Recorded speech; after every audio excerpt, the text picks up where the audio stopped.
Bon alors les Marseillais là, il vous arrive quoi? Ça a un peu trop tiré sur le pastaga samedi, vous êtes pas levés? Ouais, bah les Raslards, eux, ils se sont levés, hein, ils sont bien Ah partis ouais? pour vous rafler la mairie. Mmh. Et ça, c'est encore plus la honte que se faire humilier en Ligue des Champions, si vous voyez ce que je veux dire. Ouais, bah du coup vous nous faites plaisir. Dimanche prochain vous allez au bureau de vote en En Y Y. et vous nous dégagez les Raslards. Bonjour et bienvenue dans le récap. Nous sommes le lundi 16 mars, au lendemain du premier tour des municipales.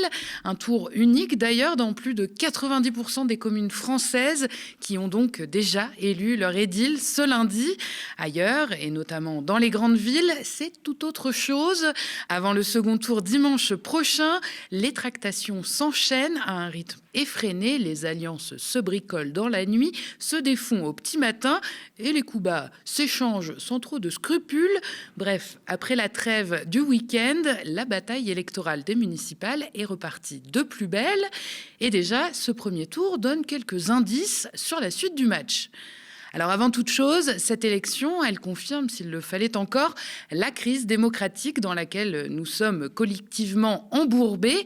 Le scrutin d'hier enregistre un taux d'abstention record à 42%. C'est d'autant plus frappant que les municipales, comme la présidentielle d'ailleurs, comptent habituellement parmi les scrutins les plus mobilisateurs. Les électeurs s'y sentent en principe directement concernés par la vie locale de leur commune. Du moins, c'était le cas, car le désintérêt pour la politique semble désormais progresser jusque dans ces derniers bastions d'engagement local. Alors on peut évidemment nuancer ce taux d'abstention record d'hier. Dans un grand nombre de très petites communes françaises, une seule liste était en lice.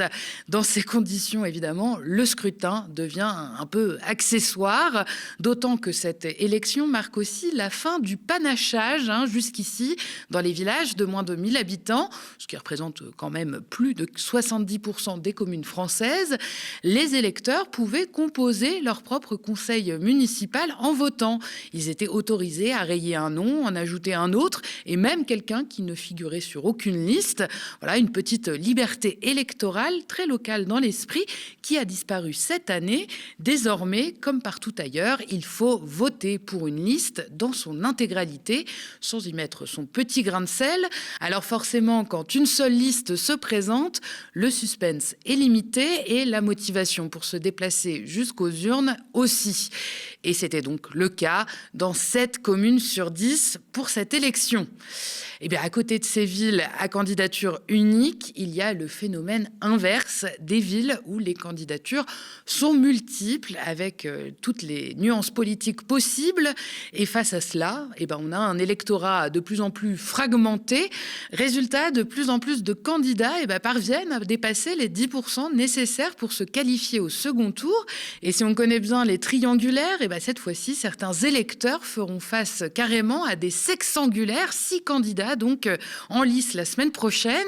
Alors c'est sous réserve encore des derniers comptages définitifs et d'éventuels désistements, mais ça pourrait être le cas par exemple à Poitiers, Mulhouse, mais aussi Châtellerault, Saint-Lô et Castres.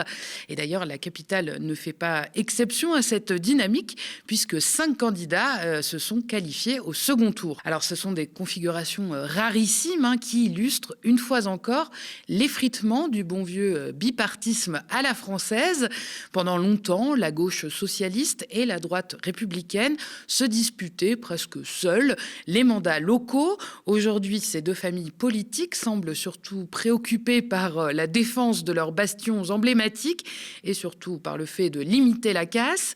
Désormais, ces partis sont concurrencés par des forces politiques plus radicales, la France insoumise à gauche et le Rassemblement national à l'extrême droite. Conséquence de cette fragmentation des électorats, aucune écurie politique n'est réellement en mesure de revendiquer une vague de victoire à ce stade de l'élection, donc après le premier tour. Toutefois, certaines dynamiques sont quand même notables. Et d'abord, la surprise insoumise. Pour la première fois de son histoire, LFI s'est lancé à corps perdu dans le scrutin municipal pour renforcer son ancrage local. Le parti était représenté dans plus de 500 communes et il a envoyé nombre de ses figures politiques à la bataille, et notamment des députés, Sophia Chikirou à Paris, David Guiraud à Roubaix, François Piquemal à Toulouse, Delogu à Marseille, Maudet à Limoges. Bref, la liste est longue et cette stratégie s'est avérée payante aux grandes dames de certains éditorialistes qui n'en revenaient pas hier soir. Effectivement, on a tellement dit sur les plateaux que LFI paierait les outrances de Jean-Luc Mélenchon. C'était un classique, un lieu commun de tous les commentateurs. Si on regarde les résultats ce soir, c'est faux. Les campagnes, ce qu'on pourrait appeler de diabolisation inversée par rapport à LFI, ont une efficacité très, très relative, pour ne pas dire relativement nulle. Donc LFI a présenté des candidats, LFI réussit à percer. LFI, autrement dit, est une force politique en progression aujourd'hui. Et tous ceux qui s'imaginent LFI déjà balayé pour 2027 devraient, je crois, prendre une petite leçon de prudence de leurs analyses politiques. Je maintiens que LFI a été largement sous-estimé, et pas que par les sondeurs, aussi par les éditorialistes dont nous faisons tous partie. Alors après avoir claironné pendant des lustres que la France insoumise était un parti infréquentable, responsable de tous les maux de la société, après avoir même érigé un cordon sanitaire digne d'une forteresse pour le sortir de l'arc républicain, les éditorialistes des grands médias découvrent aux stupeurs que leur braillement n'influence pas l'électorat. Et ce ne sont pas les seuls à prendre leur petite leçon d'humilité. Le reste de la gauche, qui a plus ou moins, selon les factions, hurlé avec les loups et accepté l'exclusion du parti de Jean-Luc Mélenchon des alliances, il doit aussi faire son bilan de conscience au passage. On reviendra à eux juste après, mais avant ça, on termine avec LFI et ses succès, notamment dans les villes de plus de 100 000 habitants. Parmi les gros coups du mouvement insoumis hier, il y a évidemment la conquête de Saint-Denis, la deuxième ville d'Île-de-France après Paris, avec ses près de 150 000 habitants. Le candidat Bali Bagayoko s'est imposé dès le premier tour avec plus de 50% des suffrages, terrassant le baron socialiste local Mathieu Hanotin. Alors, et puis, sauf énorme surprise, on a aussi Roubaix qui devrait suivre le même chemin, David Guiraud ayant déjà raflé 45% des voix au premier tour. Toulouse figure aussi parmi les belles prises de LFI. Le député François Piquemal a devancé le socialiste François Briançon, 28% contre 25%. Ce matin, les deux candidats ont annoncé leur alliance, avec logiquement un deal plutôt favorable à LFI compte tenu des scores, pour affronter le maire sortant de droite à 37% à l'issue du premier tour. Et c'est un peu la même chose à Lille. Laouria Hadouche à 24% fait quasiment jeu égal avec le maire socialiste sortant, Arnaud Deslandes, à 26% quant à lui. Les écologistes qui se placent en troisième position feront là sans doute office d'arbitre dans ce cas de figure. Peu importe ce que donnera le second tour dimanche prochain, il est désormais évident que les insoumis vont investir massivement les conseils municipaux et les cadres insoumis ne boudent pas leur plaisir. On écoute Manuel Bompard, le coordinateur national du mouvement, ce matin sur France Inter. Est-ce que c'est un résultat au-delà de vos espérances? C'est une percée qui est une percée évidemment spectaculaire. La France Insoumise a fêté il y a quelques semaines ses 10 ans. C'est un jeune mouvement politique. C'est la deuxième élection municipale dans laquelle la France Insoumise était engagée.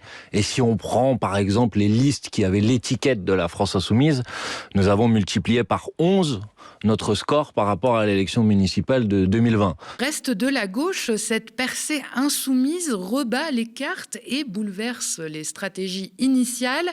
Les socialistes, qui ont jusque-là affiché leur refus catégorique de collaborer avec le parti de Jean-Luc Mélenchon, se retrouvent maintenant dans une position quelque peu délicate. Certaines de leurs villes risquent de basculer à droite si le PS persiste à refuser toute forme d'alliance avec les insoumis. Le parti reste en tête dans plusieurs de ses bastions historiques comme Paris, Lille, Nantes, Marseille, Rennes, Montpellier, Dijon, Rouen, Villeurbanne, Saint-Denis de la Réunion, Saint-Étienne ou encore Strasbourg. Mais rien n'est joué d'avance. Souvent, c'est assez serré. La tension est donc à son comble et s'accrocher à l'orgueil ou sauver le score final. Voilà le dilemme qui se joue désormais. Les tractations vont évidemment bon train et les situations peuvent évoluer très vite et tout au long de la semaine. Toujours est-il que ce matin, la France Insoumise a tendu la main, considérant que les querelles entre les différents partis de gauche devaient passer au second plan compte tenu des enjeux. Quand il y a un risque de droite ou d'extrême droite, il faut être capable de faire preuve de responsabilité.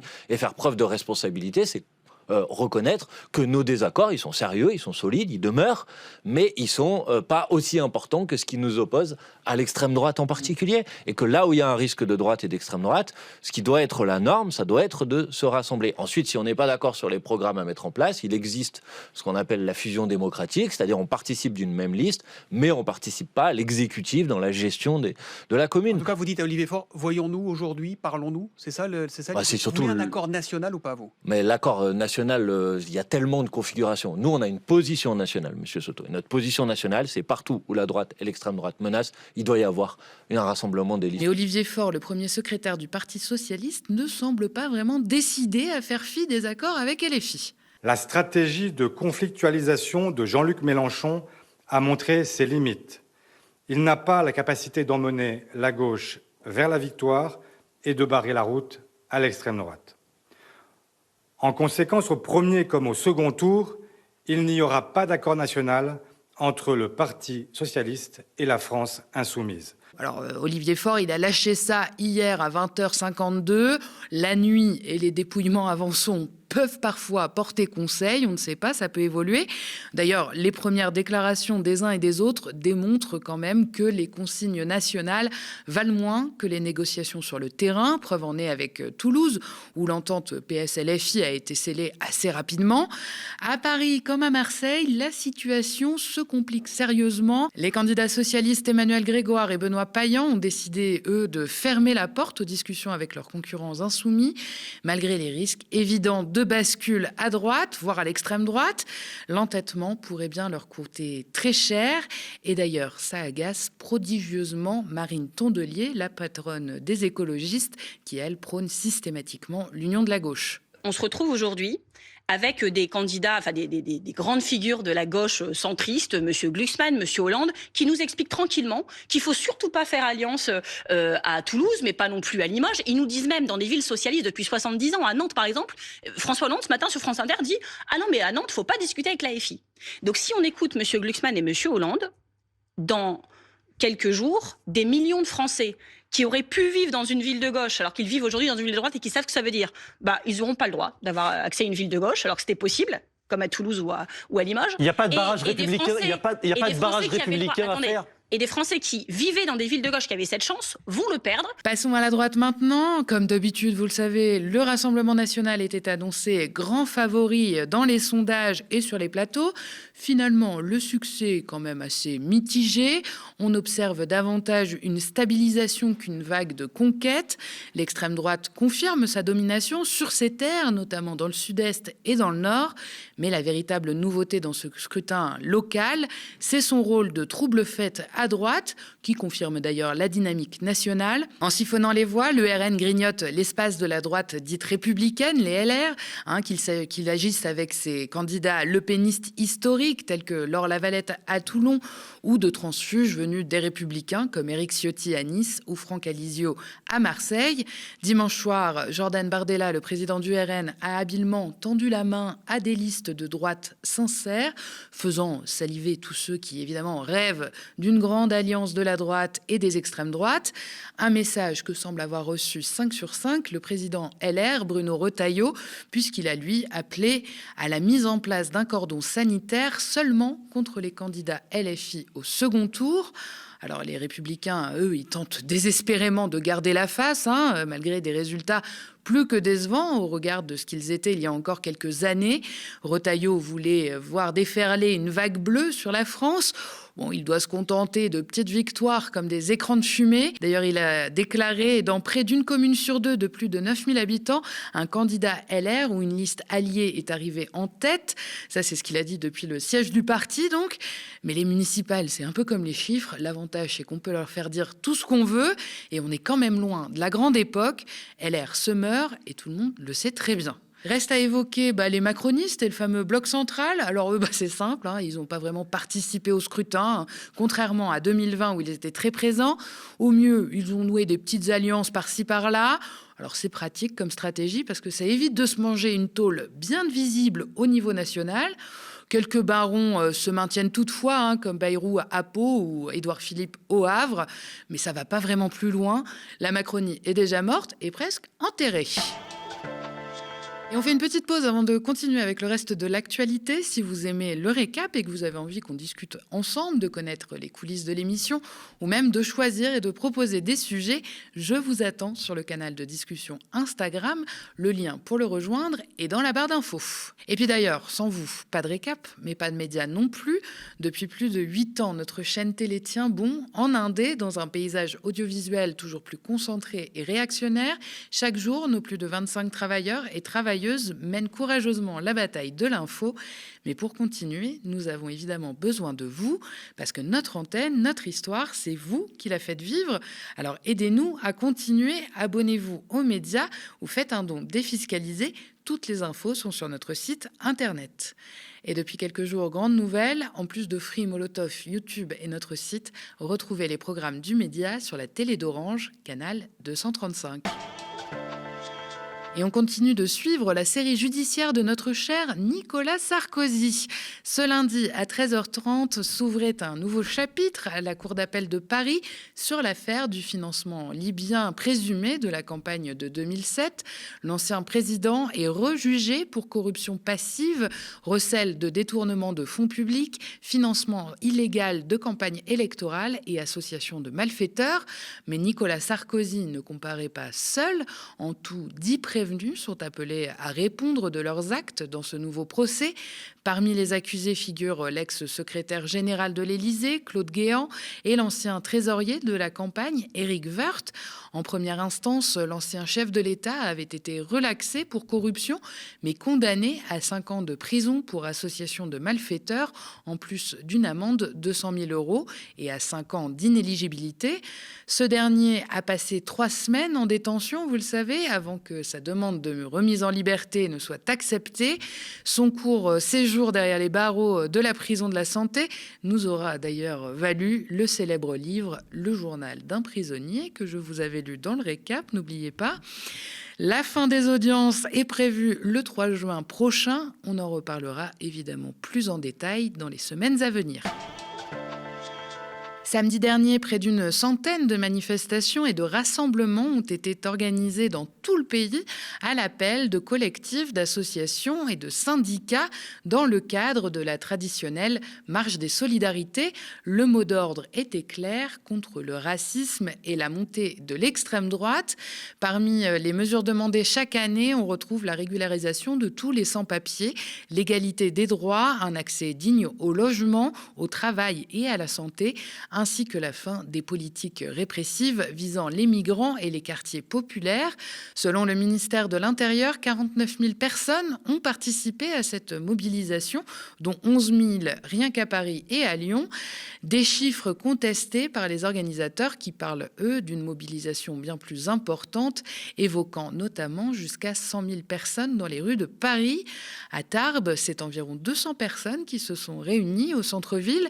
Le groupe s'est arrêté devant le monument aux morts pour rendre hommage aux étrangers morts pour la France ou exterminés dans des camps nazis dans les Hautes-Pyrénées pendant la Seconde Guerre mondiale. D'après notre correspondant sur place, une partie des manifestants a défié les autorités et ont décidé de partir manifester devant le local de campagne du candidat RN au municipal.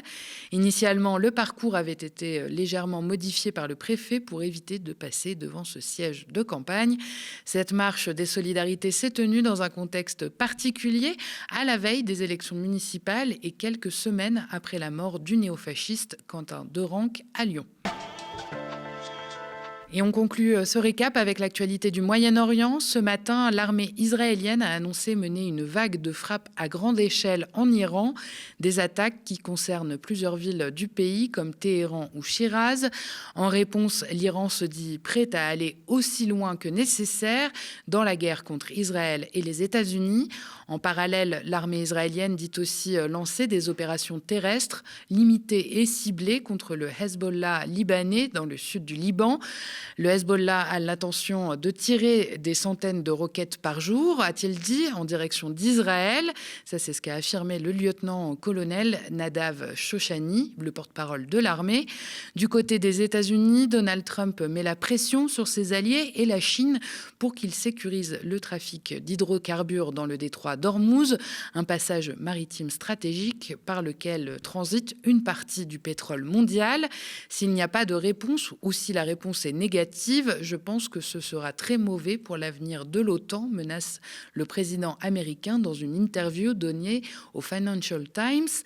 En réponse, Berlin et Londres ont souligné que ce n'était pas là la mission de l'OTAN. Merci d'avoir regardé cette nouvelle édition du Récap. N'hésitez pas à nous laisser vos impressions en commentaire si vous nous regardez sur YouTube ou via email si vous nous regardez à la télé. Vous pouvez nous soutenir en vous abonnant aux médias ou en faisant un don défiscalisable sur notre site internet. Ça nous aide évidemment beaucoup, mais vous pouvez aussi parler de nous autour de vous. Ça ne coûte rien. Nous suivre et nous partager sur les réseaux sociaux. Ça fait beaucoup. Retrouvez l'ensemble de nos programmes sur Free, canal 165, sur Orange, canal 235, mais aussi sur Molotov, sur notre site, ainsi que sur nos 2 chaînes YouTube, Le Média et Le Média 24/7. Merci, très bonne soirée sur Le Média.